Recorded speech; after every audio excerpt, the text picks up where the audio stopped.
This escalation is first an oil and shipping shock, and markets are already shifting into risk-off mode. Reports point to a sharp military escalation and rising maritime risk near the Strait of Hormuz, disrupting tanker operations.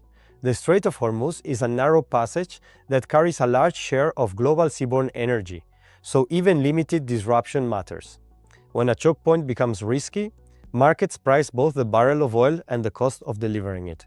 Delivery costs can rise through higher insurance, rerouting, delays, and added war risk premia. Sticky oil changes the inflation path more than it changes long-term demand. Higher energy costs act like a tax on consumers and businesses, squeezing margins and cooling spending. That can pressure earnings expectations, especially in energy-intensive sectors. Central banks may become more cautious about cutting rates if higher oil slows the improvement in inflation. In an inflation shock, bond yields can rise even while shares fall, weakening the usual hedge.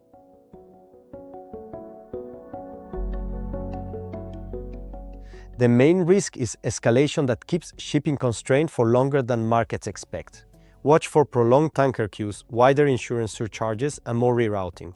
A second risk is macro, where elevated oil keeps inflation high and delays rate cuts. A third risk is policy surprise, including sanctions or emergency measures that quickly alter energy flows.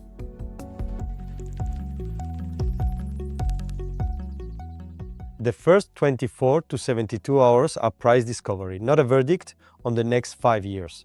Long-term investors are better served by stress testing for higher oil and higher inflation rather than trying to trade headlines.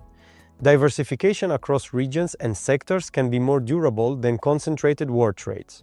For long-term investors, stick to your process because markets return to fundamentals even when headlines do not.